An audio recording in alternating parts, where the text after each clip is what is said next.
নারায়ণগঞ্জ ২ নং রেলগেট সংলগ্ন নারায়ণগঞ্জ জেলা ও মহানগর আওয়ামী লীগের কার্যালয়ের সামনে জাতীয় শোক দিবস উপলক্ষে প্রধান অতিথি বক্তব্যে নারায়ণগঞ্জ মহানগর আওয়ামী লীগের সাধারণ সম্পাদক খোকন সাহা বলেন, নারায়ণগঞ্জবাসীকে রক্ষা করার জন্য এগিয়ে এসেছে, তারা হচ্ছে একমাত্র প্রকৃত আওয়ামী লীগ। সভা শেষে বঙ্গবন্ধুর প্রতিকৃতিতে পুষ্পস্তবক অর্পণ করেন। এরপর একটি শোক র্যালি করেন নেতাকর্মীরা।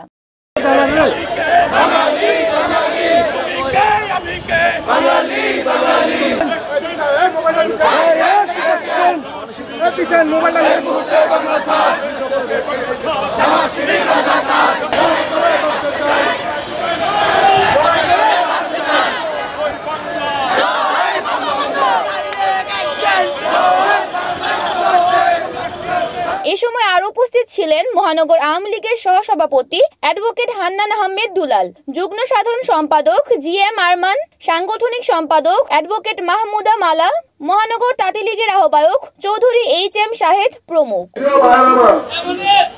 শোকের মাস,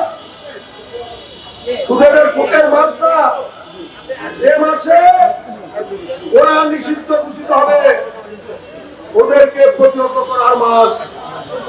আমরা মাঠে নেমেছি, মাঠ থেকে ফিরে যাই নাই, মাঠে আছি। আমরা আছি শেখ হাসিনার সাথে।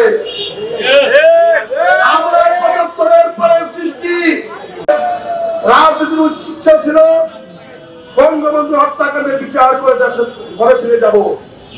নেত্রী আমাদের রেখেছেন, নেত্রী একটা কথা বলেছেন, তোমাদের ছুটি এখন হবে না। বঙ্গবন্ধু অসমাপ্ত কাজ সমাপ্তর জন্য নেমেছি, তোমরা আমাকে সহযোগিতা করো। আমরা নেত্রীকে সহযোগিতা করতে চাই। এত দৃশ্যমান উন্নয়ন সমস্ত কিছু করেছে জাতির জনকের কন্যা। এই উন্নয়নের ধারাকে লক্ষ লক্ষ কোটি টাকা আমাদের ক্ষতিগ্রস্ত করেছে। এদেরকে ঘর থেকে বের হতে দিব না। রিপোর্ট করেছেন সাগর খান, এনএন টিভি, নারায়ণগঞ্জ।